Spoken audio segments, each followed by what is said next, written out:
평생을 함께 지낸 친구가 어느 순간부터 불편해지기 시작한 적이 있습니까?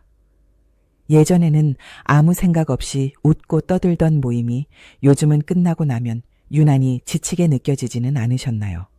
단톡방 알림이 울리면 반가움보다 피로가 먼저 밀려오고 약속 날짜가 다가올수록 괜히 마음이 무거워지는 경험 말입니다. 그러다 어느 날 문득 이런 생각이 들기도 합니다. 내가 왜 이렇게 변했지? 내가 사람을 싫어하게 된 건가? 혹시 사회성이 떨어진 건 아닐까? 그런데 흥미로운 사실이 하나 있습니다. 정신과 전문의와 뇌과학자들은 이 현상을 전혀 다르게 해석합니다. 나이가 들수록 친구가 줄어들고 관계가 귀찮아지는 현상은 퇴화가 아니라 진화라는 것입니다. 오히려 사회적 지능이 한 단계 올라갔다는 강력한 신호라고 말합니다. 조금 불편한 이야기일 수도 있지만 사실입니다. 모든 사람과 계속 잘 지내려는 사람이 반드시 인간관계 고수는 아닙니다. 오히려 정말 똑똑한 사람일수록 관계를 조용히 정리하기 시작합니다. 싸우지 않고 설명하지 않고 티 나지 않게. 왜 그럴까요? 왜 사회적 지능이 높은 사람들은 나이가 들수록 인간관계를 줄여갈까요? 이 질문의 답을 이해하면 지금 당신이 느끼는 피로감이 결코 문제가 아니라는 사실을 알게 됩니다. 그리고 더 중요한 깨달음 하나를 얻게 됩니다. 인간관계에서 벗어나는 능력 역시 지능이라는 사실입니다. 먼저 한 가지부터 짚고 가야 합니다. 우리는 어릴 때 친구를 선택한 적이 거의 없습니다. 선택한 게 아니라 그냥 함께 있었을 뿐입니다. 같은 반이었고, 옆자리에 앉았고, 같은 급식을 먹었고, 같은 동네에 살았기 때문입니다. 친해질 이유를 따지지 않아도 자연스럽게 친구가 되던 시절이었습니다. 그때의 인간관계는 지능의 문제가 아니었습니다. 환경의 문제였습니다. 물리적으로 가까웠기 때문에 섞였던 관계였습니다. 하지만 성인이 되면 상황은 완전히 달라집니다. 뇌가 성숙하면서 우선순위라는 개념이 생깁니다. 시간과 에너지가 무한하지 않다는 사실을 본능적으로 인식하게 됩니다. 이때부터 뇌는 질문을 던지기 시작합니다. 이 관계가 내 인생에 어떤 의미가 있는가? 이 사람과 만난 후 나는 더 나아졌는가? 아니면 그냥 소모됐는가? 모임을 마치고 집에 돌아오는 길에 괜히 허무한 느낌이 든다면 그것은 기분 문제가 아닙니다. 뇌가 보내는 명확한 신호입니다. 이 만남은 효율적이지 않았다는 신호입니다. 지능이 높아진 뇌는 에너지를 낭비하는 상황을 점점 견디지 못합니다. 의무감으로 웃어야 하는 자리, 관성처럼 이어지는 모임, 끝나고 나면 남는 게 없는 대화, 이런 관계들이 하나둘씩 버겁게 느껴지기 시작합니다. 예전에는 아무 생각 없이 갔던 술자리가 이제는 계산됩니다. 내일 컨디션은 괜찮을까? 이 시간을 다른 데 쓰면 더 나을까? 이 질문을 하기 시작했다는 것 자체가 이미 변화의 시작입니다. 20대 때는 분위기를 깨지 않기 위해 2차, 3차까지 따라갔습니다. 안 가면 괜히 미안했고 빠지면 소외될까봐 불안했습니다. 하지만 지금은 다릅니다. 피곤하면 먼저 일어납니다. 할 일이 있으면 집으로 돌아갑니다. 이건 냉정해진 게 아닙니다. 자기 삶에 중심이 생겼다는 뜻입니다. 이 시점부터 인간관계의 기준이 달라집니다. 즐거운가 아닌가가 아니라 의미가 있는가로 바뀝니다. 그리고 여기서 중요한 변화가 하나 더 일어납니다. 뇌의 보상 체계가 달라집니다. 어떤 사람들은 여전히 사람 속에서 에너지를 얻습니다. 반면 어떤 사람들은 혼자 있는 시간에서 더 큰 만족을 느끼기 시작합니다. 계획을 세우고 생각을 정리하고 자기 일에 몰입할 때 오히려 충만해집니다. 진화심리학에서는 이 현상을 이렇게 설명합니다. 인지적 사고가 확장될수록 즉각적인 사회적 보상보다 장기적인 방향성과 의미를 더 중요하게 여긴다는 것입니다. 그래서 사회적 지능이 높은 사람일수록 무의미한 모임을 휴식으로 느끼지 않습니다. 오히려 방해물로 인식합니다. 만약 요즘 혼자 있는 시간이 더 좋다면, 책을 읽거나 운동하거나 조용히 생각하는 시간이 더 편안해졌다면 그것은 고립이 아닙니다. 당신의 뇌가 더 정교한 만족을 선택하기 시작했다는 증거입니다. 그리고 여기서부터 이야기는 더 깊어집니다. 이제 인간관계의 숫자에 대한 아주 중요한 사실이 등장합니다. 이제부터 인간관계의 숫자에 대한 아주 중요한 이야기를 해야 합니다. 우리는 흔히 친구가 많을수록 인간관계가 좋다고 생각합니다. 연락 오는 사람이 많으면 성공한 관계라고 착각합니다. 하지만 뇌과학은 전혀 다른 이야기를 합니다. 인간의 뇌는 동시에 관리할 수 있는 관계의 수가 극히 제한되어 있습니다. 영국 인류학자 로빈 덤바는 이 한계를 아주 명확하게 밝혔습니다. 인간이 실질적으로 유지할 수 있는 사회적 관계의 상한선은 약 150명입니다. 이 숫자는 그냥 얼굴 아는 수준의 관계까지 포함한 최대치입니다. 그렇다면 진짜 친밀한 관계는 몇 명일까요? 연구 결과는 훨씬 냉정합니다. 정서적으로 깊이 연결될 수 있는 사람은 평균적으로 5명에서 15명 사이입니다. 이 범위를 넘어가면 관계는 자동으로 얕아집니다. 에너지가 분산되기 때문입니다. 한번 떠올려 보세요. 카카오톡 친구 목록을 천천히 스크롤해 보십시오. 수백 명이 있을 수도 있습니다. 하지만 그 중에서 밤늦게 고민을 털어놓을 수 있는 사람은 몇 명입니까? 정말 힘들 때 전화 걸 수 있는 사람은 몇 명입니까? 아마 손가락으로 셀 수 있을 겁니다. 이건 개인의 문제가 아닙니다. 인간 뇌의 구조적인 한계입니다. 그런데 여기서 중요한 차이가 생깁니다. 이 한계를 자각하는 사람과 자각하지 못하는 사람의 차이입니다. 사회적 지능이 높은 사람은 이 사실을 본능적으로 압니다. 모든 관계를 다 유지하려는 건 불가능하다는 것을 일찍 깨닫습니다. 그래서 선택을 합니다. 반대로 사회적 지능이 낮은 사람은 어떻게 할까요? 관계를 늘리는 데 집착합니다. 연락처를 모으고 모임을 늘리고 끊임없이 사람을 관리하려고 합니다. 겉보기에는 사교적인 사람처럼 보입니다. 하지만 속은 늘 피곤합니다. 관계가 많을수록 마음은 더 공허해집니다. 왜냐하면 깊이가 없기 때문입니다. 여기 아주 현실적인 이야기가 하나 있습니다. 제가 아는 한 사람의 이야기입니다. 그 사람은 인간관계에 자신이 있었습니다. 카카오톡 친구만 800명이 넘었습니다. 누가 부르면 어디든 갔고 모임에서 빠지는 법이 없었습니다. 그런데 어느 날 큰 수술로 입원을 하게 됩니다. 갑작스러운 상황이었습니다. 연락을 기다렸습니다. 문병 오는 사람을 세어보았습니다. 결과는 5명이었습니다. 800명 중에 5명이었습니다. 그때 그 사람은 처음으로 깨달았다고 합니다. 자기가 관리한다고 믿었던 관계의 대부분은 실제로 존재하지 않았다는 사실을요. 이 깨달음은 잔인하지만 매우 정확합니다. 관계의 수는 안정감을 주지 않습니다. 관계의 밀도만이 안정감을 줍니다. 그래서 나이가 들수록 관계가 줄어드는 건 실패가 아닙니다. 오히려 자연스러운 정리 과정입니다. 뇌가 불필요한 파일을 삭제하는 것과 같습니다. 용량을 확보하기 위한 지능적인 선택입니다. 이 시점에서 많은 사람들이 착각을 합니다. 친구가 줄어드는 걸 외로움으로 해석합니다. 하지만 실제로는 정반대입니다. 혼자 있는 시간이 불편하지 않다면, 침묵이 어색하지 않다면, 그건 외로움이 아니라 독립입니다. 사회적 지능이 높은 사람들은 이 차이를 정확히 압니다. 그래서 관계의 양보다 질을 선택합니다. 모두에게 좋은 사람이 되려는 욕심을 내려놓습니다. 이 선택은 쉬워 보이지만 결코 쉽지 않습니다. 왜냐하면 관계를 줄인다는 건 인정받고 싶어 하는 본능을 거스르는 일이기 때문입니다. 그럼에도 불구하고 똑똑한 사람들은 선택합니다. 왜냐하면 알고 있기 때문입니다.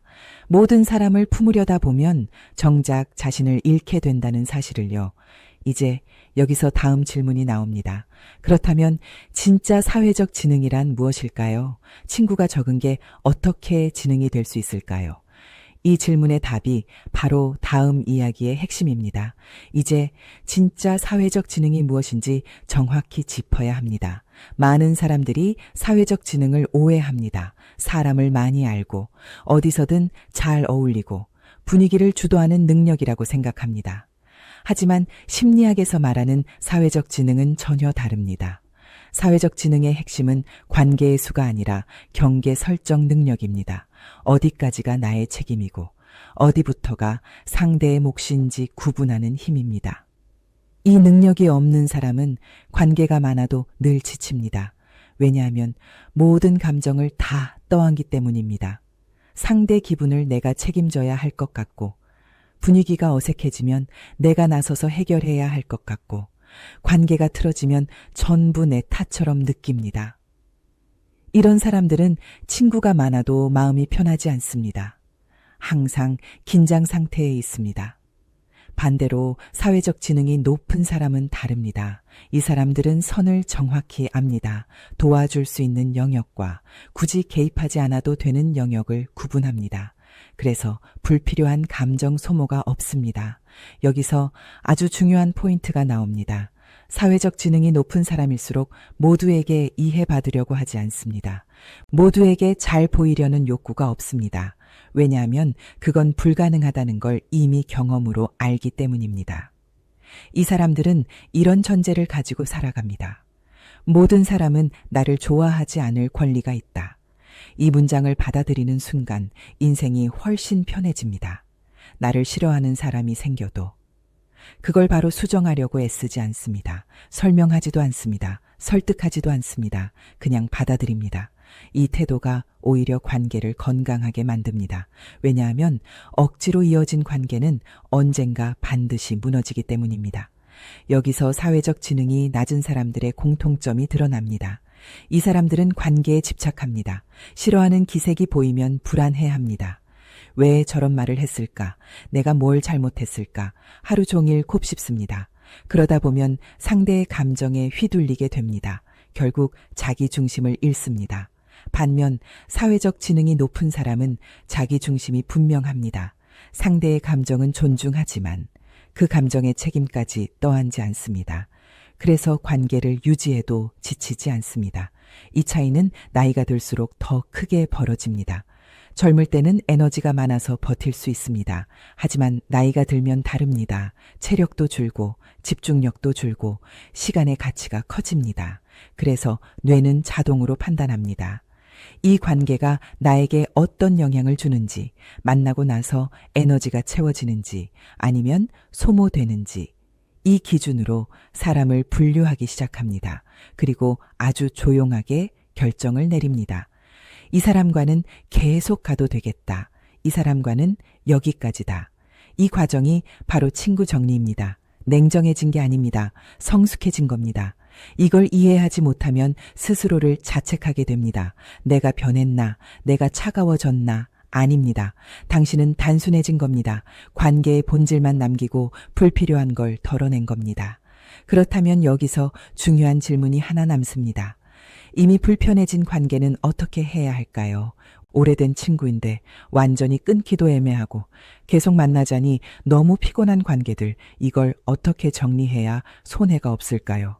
이미 불편해진 관계를 정리할 때 가장 흔히 하는 실수가 있습니다. 바로 솔직하게 말하면 해결될 거라고 믿는 겁니다. 그래서 이렇게 말합니다. 너가 한 말이 불편했어. 예전 같지 않은 것 같아. 이제 좀 거리를 두고 싶어. 하지만 현실은 거의 항상 반대로 흘러갑니다. 상대는 이해하지 않습니다. 대부분 이렇게 반응합니다. 왜 이제 와서 그런 말을 하냐? 너가 예민한 거 아니냐? 농담인데 왜 그렇게 받아들이냐? 이 순간부터 상황은 대화가 아니라 방어전이 됩니다. 사람은 자신의 잘못을 인정하는 순간 자존감이 무너진다고 느끼기 때문입니다. 그래서 논리로 설명할수록, 차분하게 말할수록 상대는 더 강하게 부정합니다.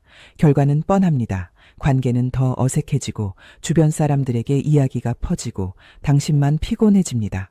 그래서 사회적 지능이 높은 사람들은 절대 이 방법을 쓰지 않습니다. 그들은 싸우지 않습니다. 설명하지도 않습니다. 대신 아주 조용한 방법을 씁니다. 바로 속도를 늦추는 겁니다. 이게 핵심입니다. 갑자기 끊지 않습니다. 갑자기 안 나가면 문제가 됩니다. 대신 반응 속도를 늦춥니다. 연락이 오면 바로 답하지 않습니다. 예전엔 바로 나갔던 모임을 이번엔 한 번 쉬고 다음엔 두 번 쉬고 그 다음엔 자연스럽게 빠집니다. 이 과정을 거치면 상대는 이렇게 생각합니다. 아, 요즘 바쁜가 보다. 관심사가 달라졌나 보다. 이렇게 인식됩니다. 갈등이 생기지 않습니다. 헌담이 생길 명분도 없습니다. 이게 어른의 관계 정리입니다. 여기서 중요한 태도가 하나 있습니다. 미안해하지 않는 겁니다. 이건 이기적인 게 아닙니다. 모든 관계는 유지 비용이 듭니다. 시간, 에너지, 감정. 그 비용이 너무 크다고 느껴지면 그만둘 권리도 있는 겁니다. 사회적 지능이 낮은 사람은 여기서 죄책감을 느낍니다. 내가 너무 차가운가? 의리가 없는 건가? 하지만 사회적 지능이 높은 사람은 다르게 생각합니다. 나를 지키지 못하면서 관계를 유지하는 건 의리가 아니라 자기 파괴다. 그래서 담담합니다. 상대가 서운해할 수 있다는 것도 압니다. 하지만 그 감정까지 책임지려 하지 않습니다. 이게 경계 설정입니다. 그리고 이 경계를 잘 지키는 사람이 결국 오래 관계를 유지합니다. 아이러니하게 들릴 수 있지만 사실입니다. 모든 관계를 붙잡으려는 사람은 결국 아무 관계도 지키지 못합니다.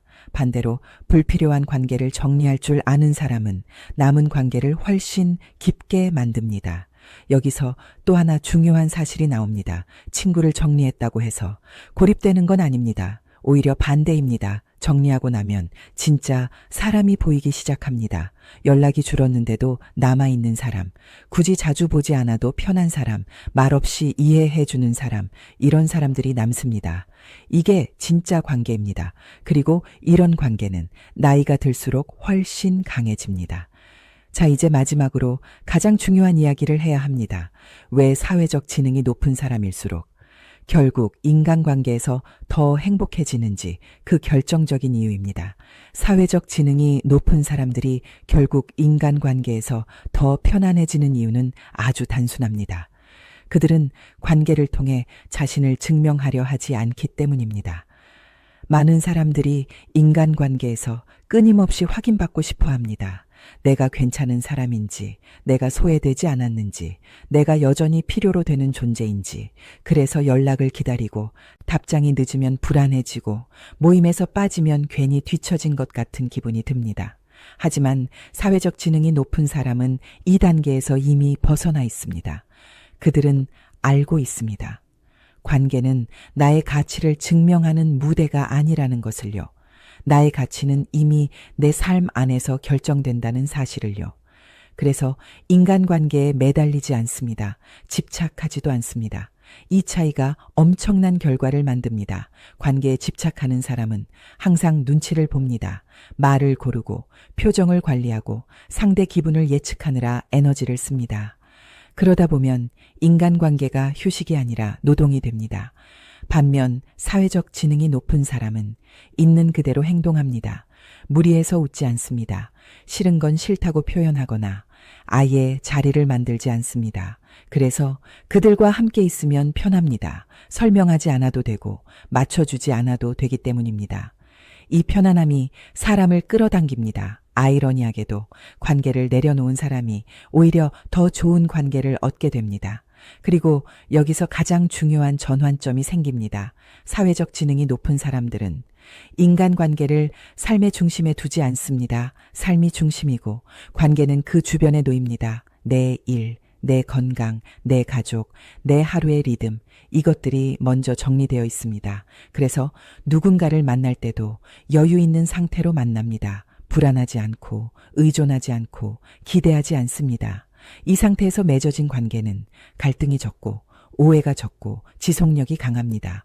왜냐하면 서로에게 짐이 되지 않기 때문입니다. 이게 진짜 어른의 인간관계입니다. 나이가 들수록 친구가 줄어드는 이유, 그건 외로워서가 아니라 이제는 가벼운 관계가 더 이상 필요하지 않기 때문입니다. 소수의 깊은 관계만으로도 충분하다는 걸 알게 된 겁니다. 그래서 더 이상 채우려 하지 않고 지키는 쪽을 선택합니다. 이 선택을 한 사람들은 혼자 있는 시간도 불안하지 않습니다. 오히려 혼자 있을 때 자기 자신과 가장 잘 연결됩니다. 그리고 이 고요함이 삶 전체를 안정시킵니다. 이제 마지막으로 한 가지만 기억하시면 됩니다. 친구가 줄어든 당신은 뒤처진 사람이 아닙니다. 관계에서 졸업한 사람입니다. 의무적인 인간관계에서 벗어나 선택적인 인간관계로 넘어온 겁니다. 이건 퇴화가 아니라 진화입니다. 사회적 지능이 높아졌다는 가장 확실한 증거입니다. 그리고 이 상태에 도달한 사람만이 인간관계로부터 자유로워집니다. 지금까지 내용을 들으면서 당신 마음속에 이런 질문이 떠올랐을 겁니다. 그럼 나는 지금 어느 단계에 와 있는 걸까? 나는 인간관계를 잘 정리하고 있는 걸까? 아니면 아직도 불필요한 관계에 묶여 있는 걸까? 그래서 지금부터 사회적 지능이 높은 사람들이 이미 도달한 단계, 그리고 당신이 그 단계에 와 있는지 스스로 점검할 수 있는 기준을 말씀드리겠습니다. 첫 번째 기준입니다. 약속이 취소됐을 때. 섭섭함보다 안도감이 먼저 든다면 당신은 이미 한 단계를 넘었습니다. 예전에는 약속이 깨지면 괜히 버려진 느낌이 들고 나만 한가한 사람 같고 괜히 자존심이 상했을 겁니다. 하지만 지금은 다릅니다. 아, 오늘은 쉬어도 되겠구나. 내 시간 생겼네. 이렇게 느껴진다면 당신은 관계에 끌려다니지 않고 시간의 주인이 되기 시작한 상태입니다. 두 번째 기준입니다. 모임에서 굳이 말 안 해도 불안하지 않다면 당신은 이미 성숙한 단계에 있습니다. 예전에는 가만히 있으면 나를 이상하게 보지 않을까, 재미없는 사람이라고 생각하지 않을까. 그래서 억지로 말하고 웃고 맞장구 쳤을 겁니다. 하지만 지금은 말이 없어도 편안합니다. 듣는 것도 괜찮고 조용히 있어도 괜찮습니다. 이건 사회성이 떨어진 게 아닙니다. 존재 자체로 충분하다는 감각이 생겼다는 뜻입니다. 세 번째 기준입니다. 연락이 줄어도 관계가 끊길까봐 불안하지 않다면 당신은 이미 자유에 가까워졌습니다. 예전에는 연락이 뜸해지면 괜히 서운하고 내가 잘못했나, 다시 먼저 연락해야 하나 이런 생각이 들었을 겁니다. 하지만 지금은 연락이 줄어도 자연스럽게 받아들입니다. 필요하면 만나고 아니면 각자 사는 거지. 이 여유가 생겼다면 당신은 관계를 소유가 아니라 흐름으로 이해하고 있는 겁니다. 네 번째 기준입니다. 불편한 사람을 떠올렸을 때 분노보다 거리두기가 먼저 떠오른다면 당신은 이미 고수입니다. 예전에는 왜 저 사람은 저럴까? 한 번쯤은 따져야 하지 않나? 속으로 곱씹으며 에너지를 썼을 겁니다. 하지만 지금은 아, 저 사람은 저렇구나. 그리고 자연스럽게 만남을 줄입니다. 싸우지 않고 설명하지 않고 증명하지 않습니다. 이건 회피가 아니라 혼자 있는 시간이 외롭지 않고 오히려 충전된다면 당신은 사회적 지능의 가장 안정적인 단계에 도달했습니다. 혼자 밥 먹고 혼자 걷고 혼자 생각하는 시간이 불편하지 않습니다. 오히려 이 시간이 있어야 사람을 만나도 여유가 생깁니다. 인간관계는 더 이상 문제의 영역이 아닙니다. 선택의 영역이 됩니다. 지금 이 기준 중 3개 이상에 해당된다면 당신은 이미 사회적 지능이 높은 사람의 궤도에 올라와 있습니다. 이 말을 꼭 기억해 주셨으면 합니다. 친구가 줄어든 인생은 비어있는 인생이 아닙니다. 잡음이 사라진 인생입니다. 불필요한 소리가 사라졌을 뿐 본질은 더 또렷해집니다. 이제 당신은 누구에게 잘 보이기 위해 사는 사람이 아니라 스스로 납득하며 사는 사람입니다. 그 자체로 충분히 성숙합니다. 지금의 당신 아주 잘 가고 있습니다.